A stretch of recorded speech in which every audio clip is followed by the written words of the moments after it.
Pues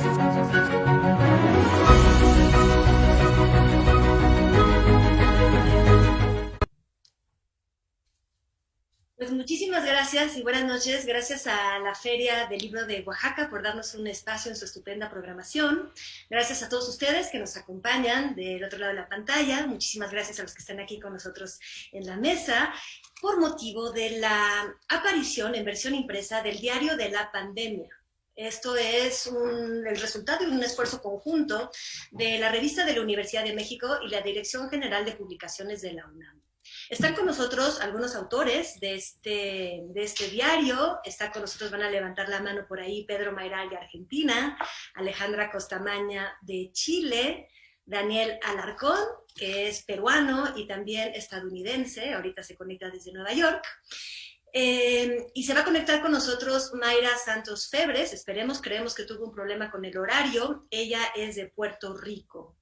Yo les quiero también decir que hoy nos acompaña Jorge Volpi, quien es el coordinador, ¿no?, de difusión cultural, y él fue el que dio la chispa de ignición para todo este proceso de resistencia cultural durante la pandemia. Él nos impulsó a hacer este esfuerzo, a no cejar en este esfuerzo porque la cultura tenga, o por lo menos asuma el papel que le corresponde con la sociedad en estos momentos de crisis, en momentos que se necesita el acompañamiento para quienes enfrentan la enfermedad, el vacío, la soledad, la incertidumbre, y este impulso, pues, dio lugar a todo esto que vemos hoy. Entonces, Jorge, muchísimas gracias por venir, pasar a darnos unas palabras. Muchas gracias, Yael, muchas gracias a todos y a todas los que nos están viendo en esta tarde, que es muy emocionante para nosotros, para la UNAM. Es realmente un orgullo y un honor estar publicando este diario de la pandemia. Creemos que es la antología más importante que se ha hecho en lengua española, recogiendo testimonios de realmente muchísimos autores de muchas generaciones, desde la generación de Sergio Ramírez y Elena Poniatowska, los premios Cervantes, hasta escritores realmente muy jóvenes, que escriben además desde muchas ciudades del mundo al calor precisamente de los acontecimientos de la pandemia, al calor de la sorpresa que en ese momento se vivía. Ahora ya estamos mucho más al tanto y también mucho más cansados, pero en ese momento había una gran efervescencia. Y como dices, Yael, era necesario intentar escuchar voces imprescindibles de nuestra época para tratar de no solo entender un poco más, porque en esa época tampoco entendíamos demasiado, pero sobre todo de compartir esta experiencia humana. El ser una pandemia por primera vez realmente global nos permitía ponernos realmente en el lugar de personas que la han sufrido y padecido de muchas maneras en todas partes del mundo. Así que simplemente, pues muchísimas gracias, Alejandra, Pedro, Daniel. Esperemos que Mayra los acompañe muy pronto y los dejo aquí con Yael en esta presentación de nuestro diario de la pandemia. Muchas gracias. Muchísimas gracias, Jorge. Gracias por todo el apoyo y todo este entusiasmo que nos transmitiste para hacer esto. Y bueno, pues nos quedamos entre escritores del diario de la pandemia.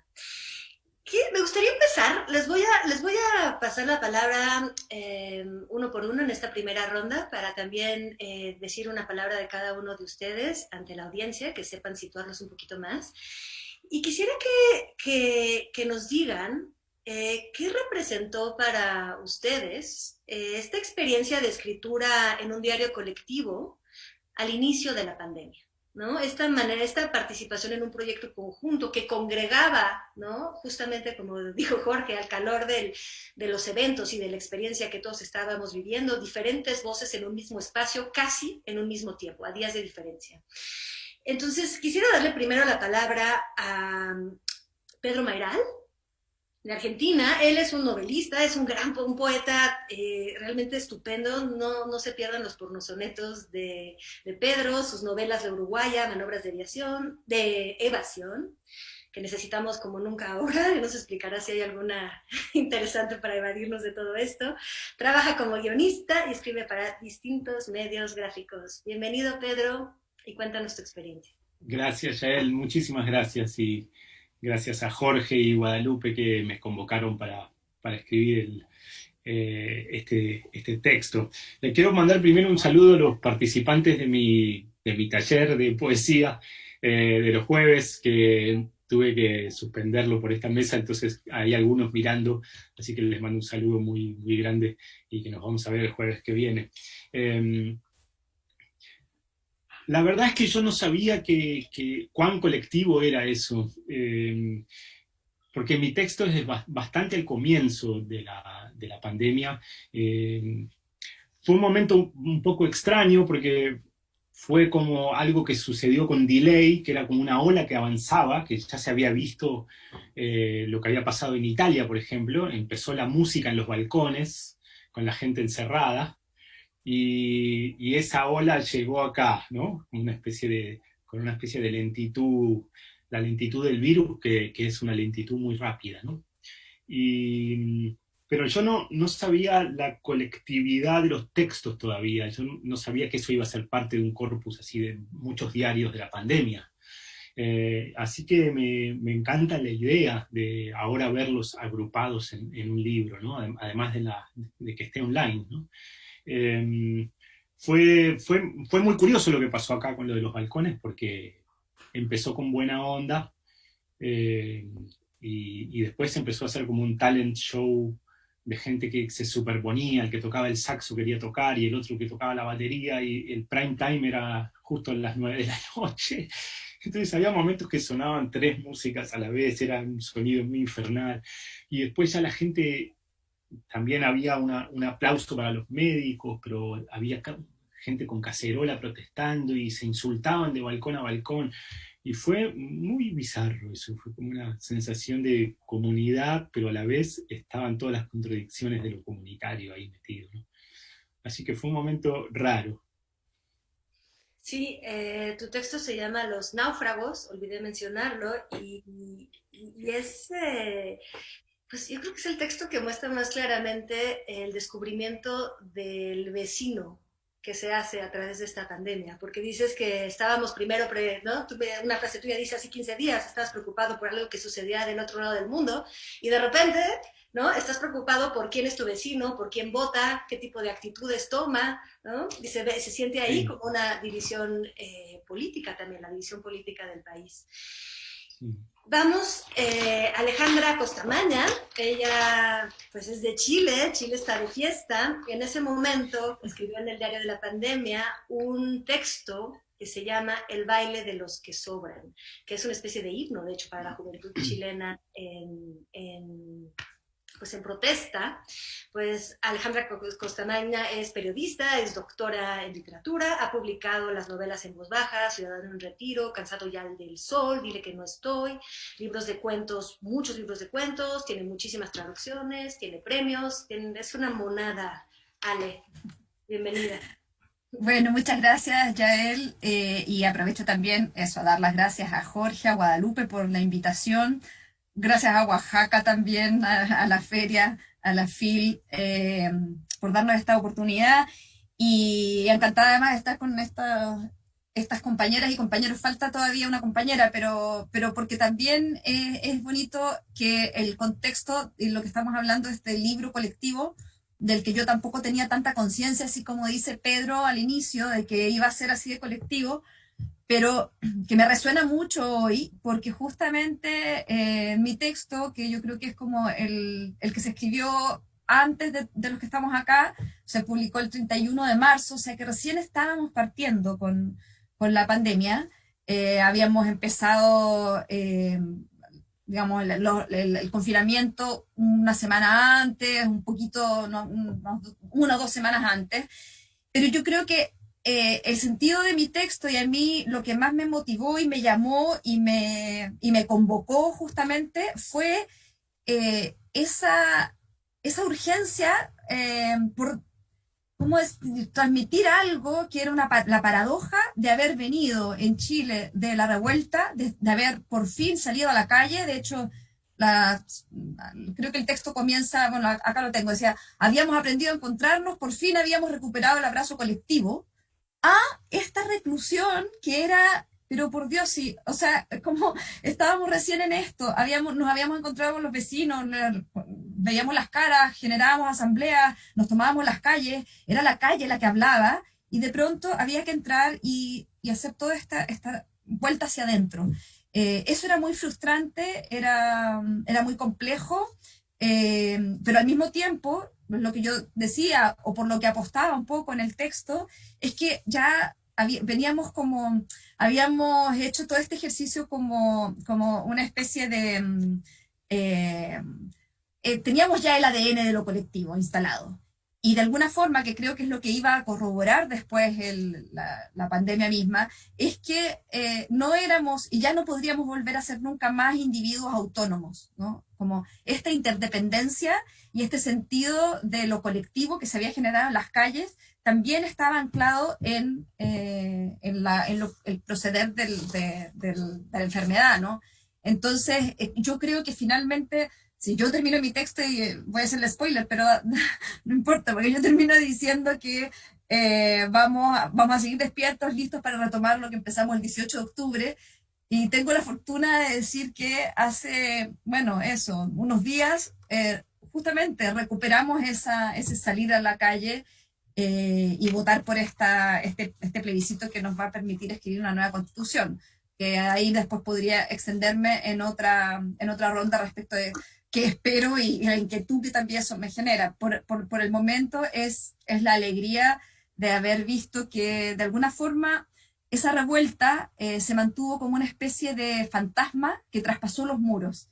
Y no fue como se pensó, que es como venía ahora la pandemia, nos íbamos a la casa y se acababa esto. Al revés, yo creo que la pandemia corroboró completamente el sentido de la revuelta y la urgencia del cambio constitucional y dio cuenta de que efectivamente esa desigualdad y esos niveles de desprotección social eran urgentes y tenía todo el sentido del mundo. Entonces, bueno, eso me pasó un poco con el texto y verlo luego entonces en un armazón colectivo también me hace pensar que aquí no hay nadie que pueda hablar como desde un yo, sino que más bien acá el nosotros es lo que nos está constituyendo también en esta enfermedad mundial, ¿no? Muchas gracias, Ale. Muchas gracias, Ale. Ese texto es de los que también señalan cuán rápido pensamos que está pasando todo, pero cuán sigue vigente casi todo lo que todos consignamos ahí, ¿no? Estas dos temporalidades de la pandemia, una muy rápida, muy acelerada y otra excesivamente lenta, quizás casi como ese substrato eterno de todo. Quisiera, bueno, pues darle la palabra ahora a Daniel Alarcón. Daniel Alarcón es un escritor peruano que ha residido muchos años de su vida en Estados Unidos. Su obra ha sido súper reseñada, para darles una idea, por The New Yorker, Harper's, Virginia Quarterly Review. Es editor asociado a la revista peruana Etiqueta Negra y ahora ha tomado a su cargo este gran proyecto que es Radio Ambulante. Si no están suscritos al podcast, por favor, háganse un favor, precisamente inscríbanse. Daniel, tú nos escribiste un texto titulado Más se perdió en la guerra. Tú estabas en Nueva York, en un estado casi de guerra, en los peores momentos de esta pandemia en esta ciudad.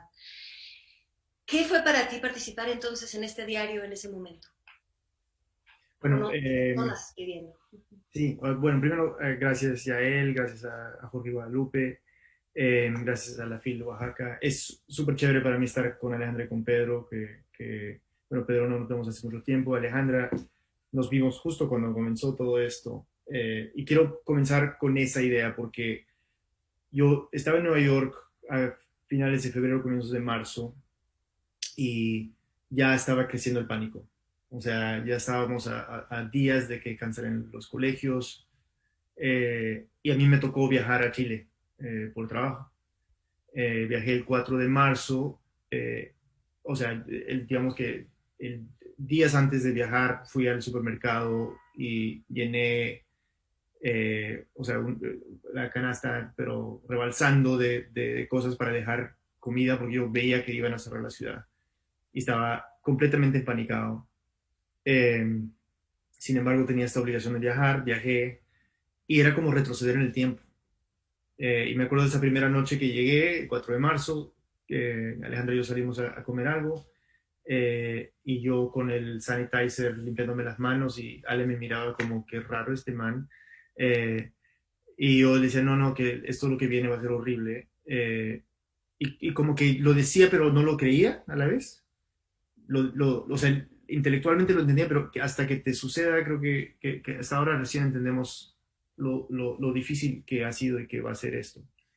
Eh, y en los días que estuve en Chile, primero apareció, o sea, apareció el primer caso, luego otros casos más, y luego yo estaba reportando, y alguien con el que yo había entrevistado puso en Twitter, estoy esperando mi prueba de COVID, y ahí ya pánico total, y cambié mi viaje, o sea, esperé al que él salió negativo y luego me fui. Volví a Nueva York como tú mencionabas, era una zona de guerra, ¿no? O sea, se sentía aquí en marzo y abril como el fin del mundo. O sea, es doloroso recordarlo porque fue tan intenso o sea, yo iba al supermercado como quien va a la luna, o sea, completamente cubierto y nadie hablaba y era una sesión muy tensa. Salía a caminar la perra y veías las ambulancias que se llevaban un vecino y, y eran sirenas constantes, no paraban, o sea 3, 4, 5 en una hora, o sea, normal, constante. Y, y la tensión que viví en esos, que vivimos todos los neoyorquinos, creo que me hizo, esto es lo central del ensayo, es realmente pensar esta ciudad que yo amo, esta ciudad donde yo he vivido por 20 años, ¿no? Pensar cómo va a ser esta ciudad cuando llegamos al otro lado de esto. Y una ciudad es un texto muy personal porque uno pasa por una esquina y no es la esquina de esta avenida con esta calle, sino es la esquina donde besaste a tu novia por primera vez, ¿me entiendes? O sea, es donde hiciste un amigo, es donde tuviste tu primer trabajo, y tener toda esa geografía de la ciudad en mente mientras caía encima esta pesadilla y pensar, bueno, esto algún día va a terminar, pero va a ser la misma ciudad, mi ciudad va a estar acá cuando termine todo eso. Eso fue la esencia de mi ensayo. Es una pregunta que aún tengo.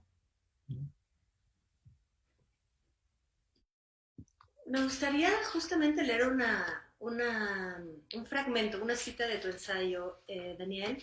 Tú decías, pensar en un después que no es devastador, requiere mucha imaginación, quizá más de la que tengo. Decías también, la cifra de muertos en Estados Unidos por el coronavirus ha superado los 50,000. Al mismo tiempo, sé que esta cifra solo va a crecer y que quizá en algún momento no tan lejano, alguien leerá este texto, se encontrará con ese número, 50,000, y le va a parecer poco. Mi incredulidad le va a parecer inocente.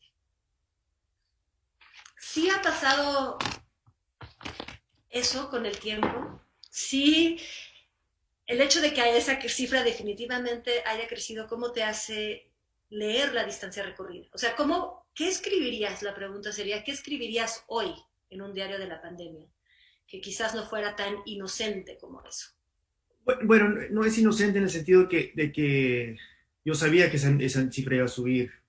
50,000 es una barbaridad, es horrible. O sea, murieron 30,000 personas en la ciudad de Nueva York. O sea, estamos hablando de algo realmente duro. Eh, y claro, ahora la cifra en Estados Unidos va por los 220,000.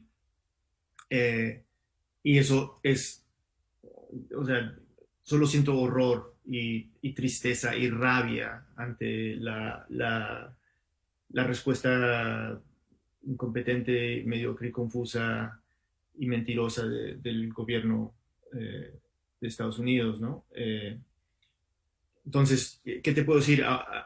Ahora, en ese momento creo que sentía más tristeza y ahora siento más rabia. Eh, eh, pero, o sea, yo mantengo que 50,000 es un chingo de personas, ¿no? Y yo lloraba en esa época, pues eso,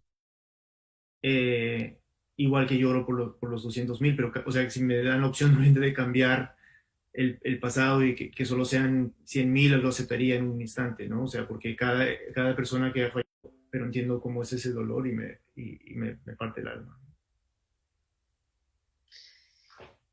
Pedro, Ale, ¿ustedes cómo se sienten a los 6 meses? ¿Cómo está entrando, cómo entraría su escritura en este tema? Pedro. La verdad es que yo escribí bastante en toda la primera etapa, y sobre todo los cambios también que hubo en la vida cotidiana y lo que sucedió en las casas eh, toda esta especie de casi sensación, esto que señalaba Daniel, ¿no? De lavarse las manos frente a otros que son más incrédulos, ¿no? Y hay como una especie de, para unos es como una superstición, y para otros es una seguridad, y bueno, y todos estos cambios que hubo en la vida cotidiana, y escribí bastante sobre esta especie de novela distópica y negra que empezó a suceder alrededor, ¿no? Y que superaba por completo cualquier idea de ficción que yo pudiera inventar. Y que por eso dejé de escribir ficción, porque estaba sucediendo una novela apocalíptica que hacía que cambie las reglas todo el tiempo. Entonces me dediqué a anotar eso, básicamente, tomando estas imágenes de, no sé, de Nueva York con estos camiones frigoríficos para guardar cadáveres, o estos cruceros a la deriva, con gente enferma que no los dejaban recalar en ningún puerto, ese tipo de cosas, novelas como de Ballard, ¿no? Pero ahora me paralicé porque tengo la sensación de que va a ser mucho más largo de lo que pensaba.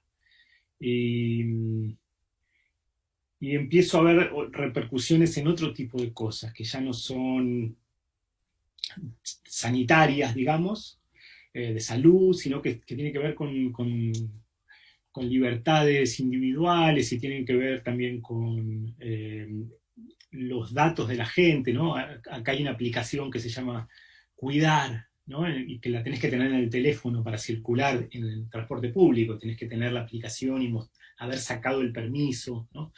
Entonces, una idea medio distópica que yo tenía hace un par de años, que era, en el futuro no es que vas a estar obligado a llevar tu teléfono celular por la calle para estar siempre ubicable para el gran hermano, sino que no podés circular sin el teléfono, es al revés. Es decir, para circular necesitas el teléfono, porque tenés el permiso ahí, ¿no? Entonces hay una cosa Big Brother que se está manifestando de una manera bastante aterradora, y por supuesto que la vida está primero, ¿no? Entonces hay algunos derechos que se van corriendo de lugar, ¿no? Se van corriendo de lugar. Con todas las injusticias que eso implica también, ¿no? Porque esto le pasa a la gente que tiene que viajar en transporte público en Buenos Aires. Pero si viajas en auto no pasa nada, nadie te pide nada. Entonces la gente que está más vulnerable, que tiene que meterse en el transporte público, etcétera, que tiene menos recursos, es la más controlada. Entonces, de vuelta se repiten patrones así de injusticia social ligadas a lo económico, ¿no? Entonces, por eso te digo, ya la verdad no estoy pudiendo escribir sobre eso todavía, porque ahora siento que estoy metido hasta el cuello en esto, y siento que no termina, y no veo una salida. Entonces, por eso todavía no estoy escribiendo nada, y toco madera, pero nadie en mi entorno se ha enfermado, pero lo ves como algo que puede pasar en cualquier momento. En cuanto a lecturas, ¿sí, no?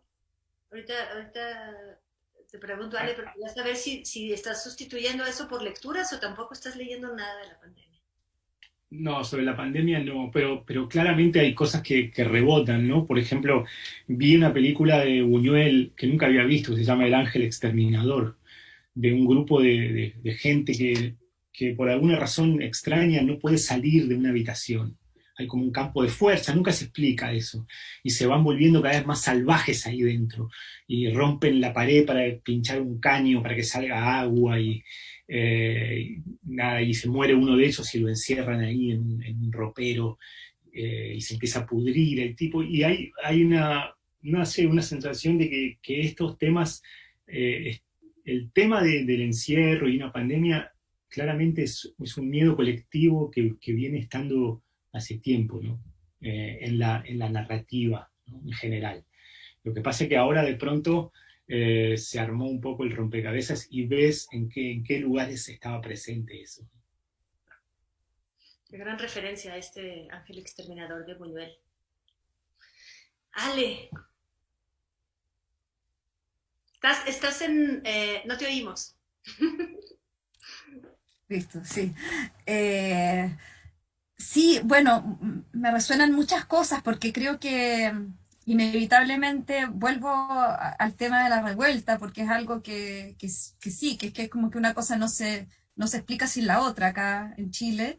Y pienso que justamente de la escritura, yo creo que nosotros veníamos con la revuelta, o al menos a mí me había pasado, que había sido un movimiento de piso muy grande y que en el fondo era un cuestionamiento a cómo se escribe después de esto, o un poco como el cuestionamiento a las autorías, ¿no? O sea, tú veías que eran los muros, que realmente eran los muros los que estaban hablando, que la calle era el gran libro que se estaba escribiendo, que ahí estaba todo, y en el fondo era como la sensación de que no era la hora de la autoría, sino que más bien la hora del registro. Y ahí ya estaba todo. Entonces, era un poco como esa parálisis también de tener la cabeza muy ocupada, con mucho ruido, con ruidos que eran muy distintos a los de la pandemia de ahora, pero que de todas maneras ponía un poco en crisis esto de desde dónde me pongo yo, me sitúo yo para escribir, de qué, cómo, la relación arte-política que ha estado siempre, pero que en el fondo acá se volvía muy urgente y muy,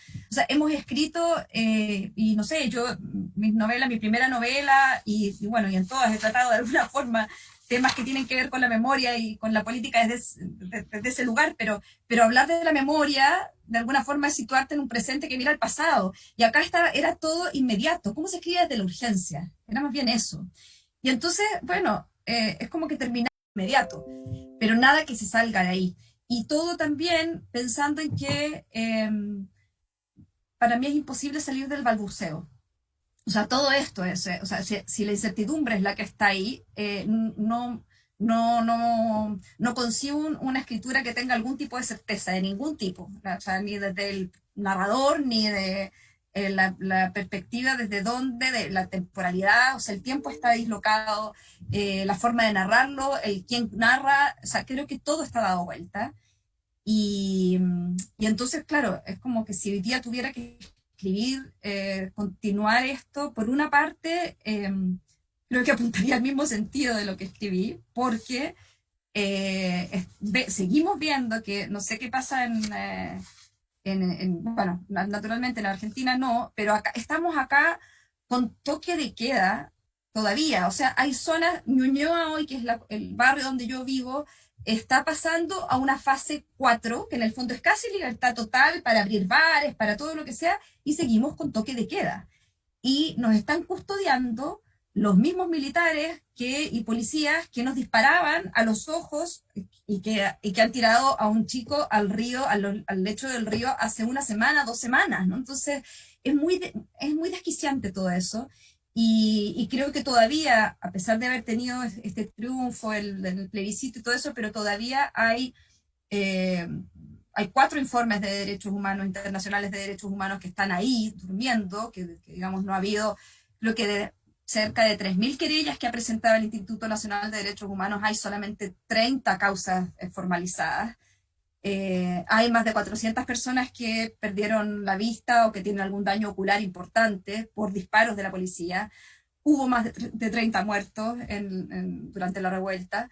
Hay más de 600 manifestantes que están presos hoy día, ni siquiera con una sentencia, sino que es como medida cautelar. O sea, llevan más de un año detenidos, han pasado la pandemia detenidos, y entonces hay todas estas situaciones que es como que yo creo que eso, lo único que me convoca como a escribir es como seguir dejando ese registro, esa huella, para que no sea de alguna forma esa historia oficial, entre comillas, la que finalmente termine borrando esto y naturalizándolo y normalizándolo, y bueno, dejando como nuevamente que la disputa por esa memoria, es como una sensación de que que acá se está generando una memoria y que tenemos como un poco esa especie como de responsabilidad. Pero sí, también como es la sensación de que hubo un momento durante la pandemia también en que esto estuvo como un poquito más quieto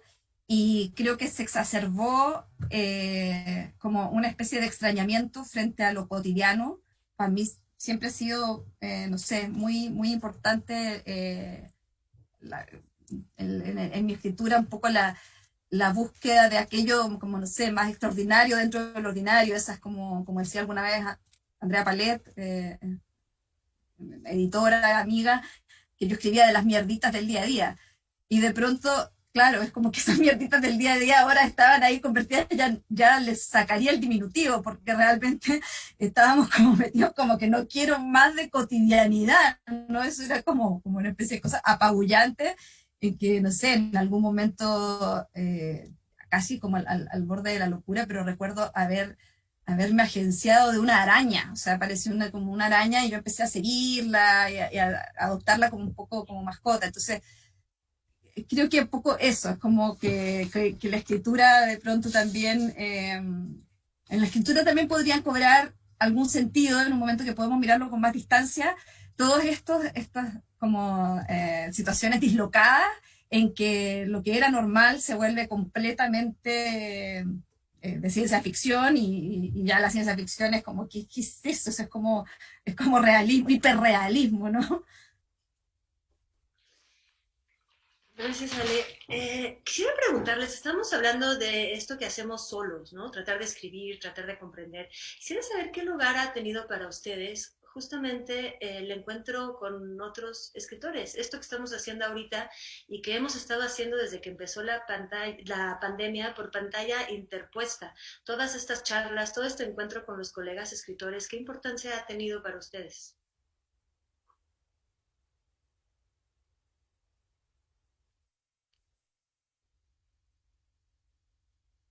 Empiezo. Yo creo que para mí fue muy importante dar mis seminarios y talleres que hacía de manera presencial, pasarlos a este modo Zoom, por decirlo de una manera, ¿no? Yo tenía serias dudas de que se pudiera hacer y me sorprendió para bien que hay comunicación a través de estas plataformas, hay calidez también, cosa que yo pensé que no existía.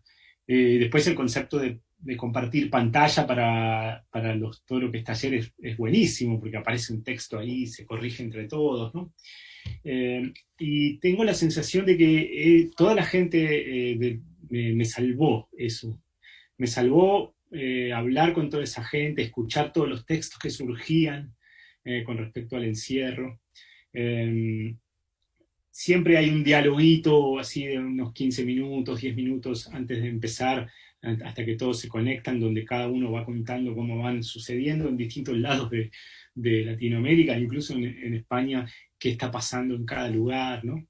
Yo creo que eso me hizo mucho bien, me mantuvo comunicado, primero me mantuvo alerta, porque tenía que trabajar, y eso me salvó. Yo creo que si hubiera estado echado por completo, me hubiera deprimido de una manera horrible. Entonces, este diálogo a través de esta plataforma me salvó. Creo que fue importantísimo eso, seguir trabajando. Eso sería un poco lo que rescato, ¿no? Claro. ¿Hay cierta comunidad de escritores? Bueno, quizá algunas repercusiones de esto lo vi en redes sociales, quizá no es que hago chats por Zoom así de escritores, sino que en general suceden estas mesas, ¿no? Y también hago entrevistas para radio todos los jueves, ¿no? Y es un programa que sale los sábados a la noche, y eso también me mantuvo leyendo cosas actuales y y bueno, despierto, viendo lo que se está haciendo y teniendo este diálogo mezclado con la tecnología, ¿no? Porque eso fue, esta mediación tecnológica la tuvimos que humanizar a la fuerza. Entonces suceden cosas rarísimas con esta mediación, ¿no? Cada uno aprendió a la fuerza como pudo. Yo la veo a mi hija de 7 años que ya aprendió a simular que funciona mal la conexión en el colegio, ¿no? Entonces la ves que hace como, se, mal, ¡piu! Chao, apagó. ¿No? O el otro día en su clase de gimnasia la veo sentada y la profesora decía, Lucía, ¿ya anda bien tu cámara? Y ella estaba sentada. Entonces creo que un poco mi respuesta ya es eso. Yo creo que la comunicación que tuve que mantener a través del trabajo a mí me salvó por completo. Una gran loa a Zoom esto, ¿no? Yo por el contrario, a mí me costó un montón, o sea, como que, bueno, nada, tuve que hacerlo como todos tuvimos que hacerlo, pero me resistía mucho. Había una cosa como que se resistía en mi cuerpo, eh, y no sé, o sea, sigo sintiendo que en el fondo ya le voy encontrando algunas ventajas. Le voy a pedir consejos a tu hija, Pedro, por favor, para esa simulación del- de la señal que no está buena, pero no, no, claro, le voy encontrando algunas cosas buenas, por cierto, pero también siento que para uno, y quizás es porque estamos aprendiendo una nueva lengua en el fondo, pero para mí es mucho más absorbente. Hacer clases así, de esta forma, ha sido, no sé, quizás porque uno también, o no sé, yo me pongo justamente a pensar en todas las vulnerabilidades y las precariedades que hay detrás de esos chicas y chicos que están detrás, ¿no? Y que a lo mejor, claro, lo de las cámaras, efectivamente puede haber alguna que esté como tu hija y como haciendo cualquier cosa detrás, pero también pienso en la vergüenza que les puede dar, por ejemplo, mostrar su casa o no sé, como todas esas situaciones que entonces uno trata de ser el doble de acogedor y al final estás como que te convierte en una especie de como de gran apapachador no sé, de todo el mundo y terminas hecho exprimida totalmente. Entonces, es un poco eso y yo creo que también, claro, que uno se agota de otra cosa, de verse. O sea, a mí me agota mucho ver mi cara ahí. Si eso no estuviera, quizás sería, no me importa tanto no verlos a ellos, o sea, ya me acostumbré un poco como a algunos cuadraditos, que depende, porque por ejemplo, en las clases de pregrado, sí, la gente aparece mucho más con cuadraditos, o sea, con la cámara apagada, pero en otras situaciones que son como talleres, o qué sé yo, sí, evidentemente todos prenden la cámara y es como si estuvieran el doble de ansiosos por ser escuchados y por comentar y por conversar con el resto, y es como que ese espacio social que no está y que se vuelve necesario. Eh, pero sí, a mí me ha costado y ahora ya, no sé, ya no distingo qué hago por inercia o qué, si hay placer o no hay placer, ya no tengo muy claro. O sea, me gusta verlos a ustedes, eso sí, eso sin duda. En mi caso, cuando yo volví a Nueva York, tenía 2 hijos en un departamento, mi esposa, una perrita y un semestre para terminar, aparte una crónica para escribir, ¿no? Eh, y tenía 10 estudiantes de la maestría.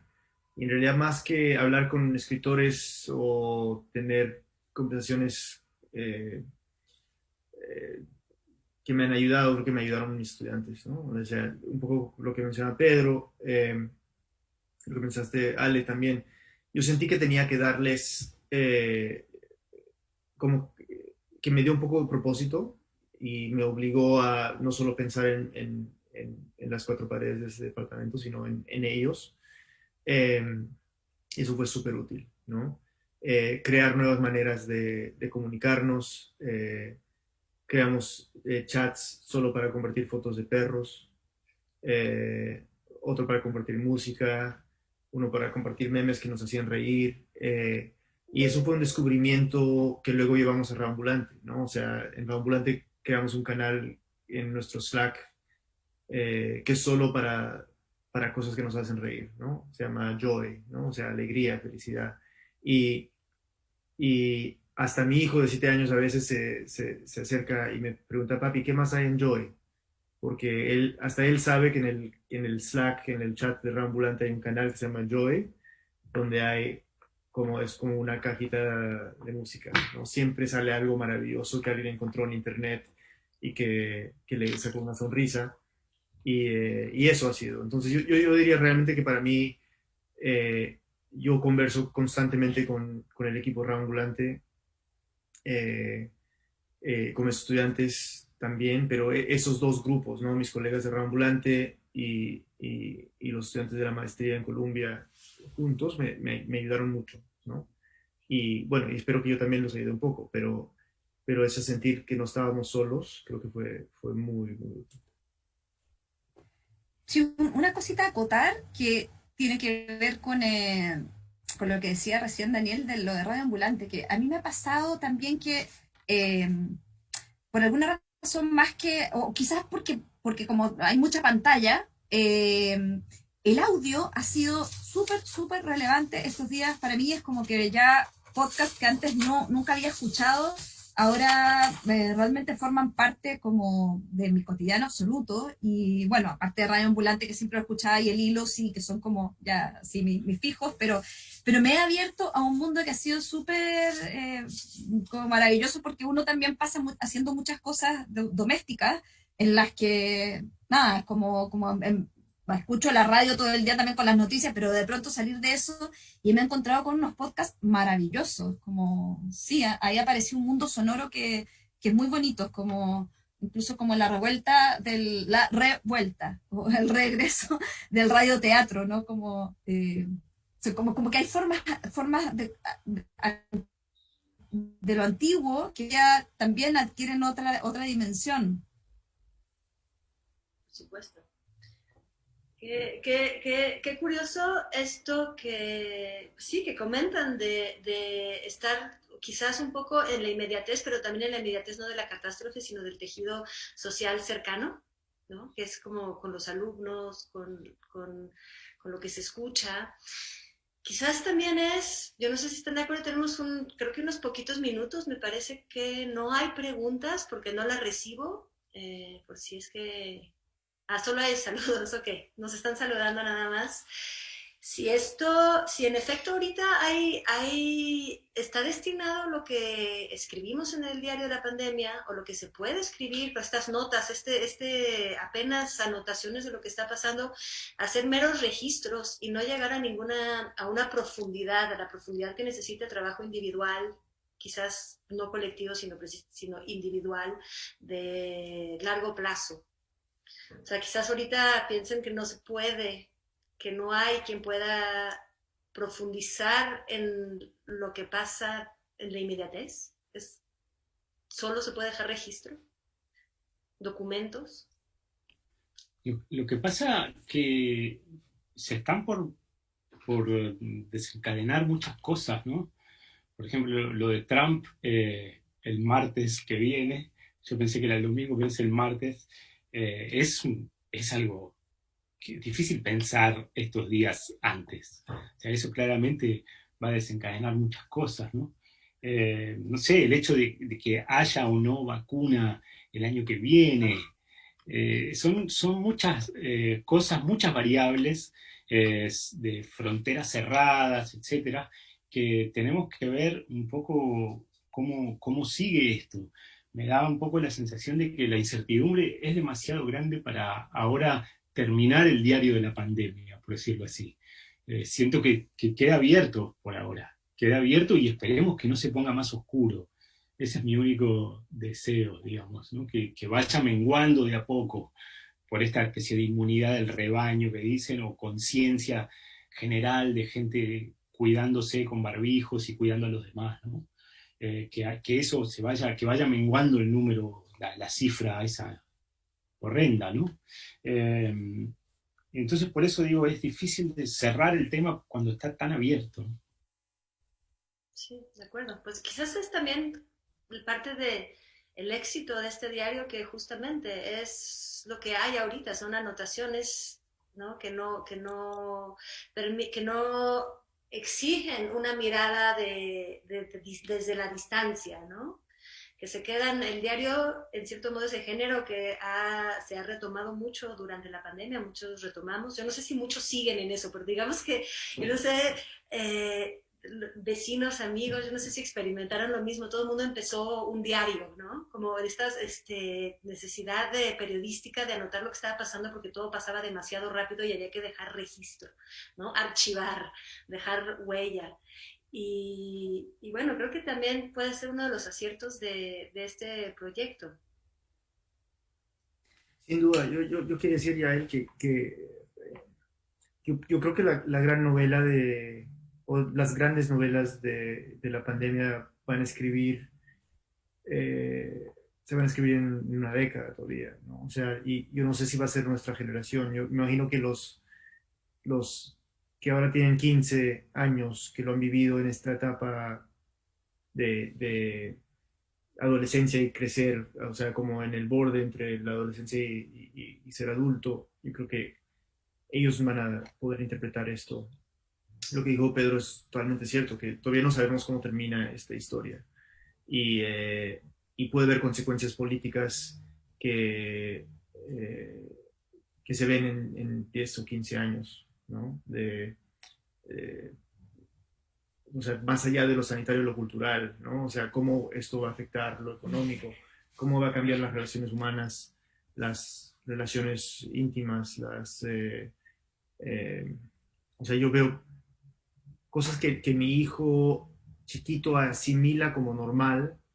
O sea, él se pone la mascarilla y se da cuenta, o sea, nunca se la quita, se la pone y como que yo como me la pongo, pero constantemente me la quito para respirar bien, ¿no? Pero él ni siquiera se da cuenta. Y miles de cosas que él ha asimilado como esta nueva normalidad, que para él no es nueva, simplemente es lo que es, y, y, eh, y que va a tener un impacto y cosas que todavía no entendemos, ¿no? O sea, quizás su necesidad de contacto físico con sus amigos no va a ser la misma que tuve yo, ¿no? De abrazar a los amigos después o sea, la cosa normal es que para nosotros es generacional y en su coyuntura, con su momento, en su realidad ya no es necesario, incluso. Entonces, es muy temprano para saber y creo que a mí no me va a tocar escribir esa novela, creo que a otros. Yo no, claro, pienso, hago un poco la analogía con lo que pasaba con el tema de la dictadura y que también en Argentina me imagino que era como esa demanda, pero acá hasta hoy se sigue diciendo como no se ha escrito la gran novela de la dictadura. Y es como esa deuda, así como que los escritores tienen que escribir la gran novela, así tipo boom, ¿no? Y, y creo que de alguna forma me da susto esa demanda también, escribir la gran novela de la pandemia.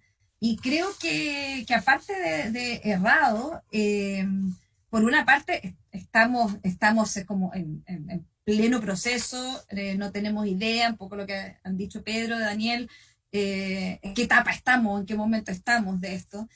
Pero también yo creo que esa novela es la que se está escribiendo con las pequeñitas, con el balbuceo, justamente. Así como pasó también con la dictadura. Yo creo que si es que existe una gran novela de la dictadura en Chile, son justamente todas esas pequeñitos registros que van armando o sea, van armando un corpus que finalmente termina siendo el que lo relata. Y quizás las que son más inesperadas. Incluso y quizás me atrevería a decir que también con la pandemia puede pasar algo así, las que no necesariamente tematizan, así como literalmente el asunto, sino que más bien es como una especie de aire de época, que de pronto quizás para las generaciones más chicas se les va a hacer como más común, pero ese aire de época en el que se convive con una especie como de miedo al otro, de desconfianza al otro, no sé, de alguna forma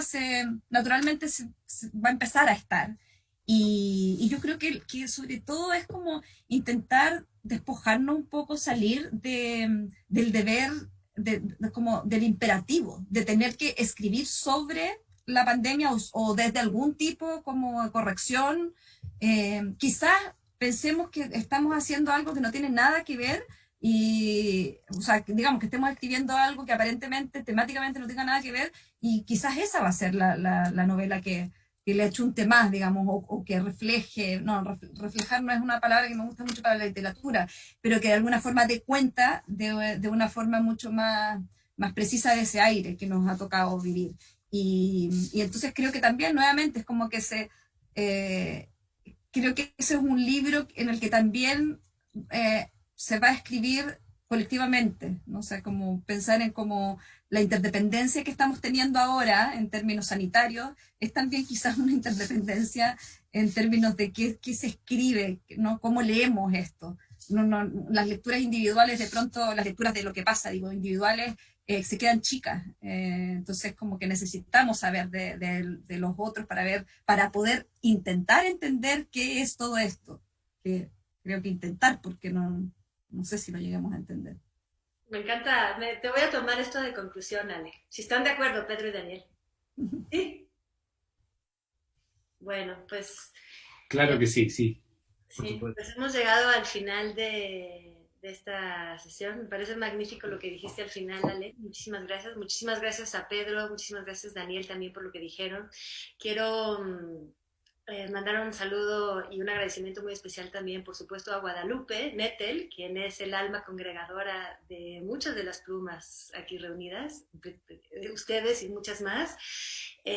También a Paulina del Collado y Nayeli García Sánchez y Carolina Magis Weinberg, que también editaron e ilustraron este diario de la pandemia en su versión electrónica, y al equipo de la Dirección General de Publicaciones, que lo editó para su versión impresa, que está disponible para quienes les interese en librosunam. A ver, un momentito, déjenme decirles bien, es libros.unam.mx. Me parece que el envío sigue siendo gratuito, solamente hay que pagar el libro.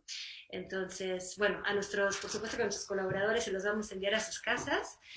Y bueno, pues muchísimas gracias a los de la FIL, gracias otra vez a Jorge Volpi y nos vemos muy pronto. Nos leemos, nos vemos, nos escuchamos.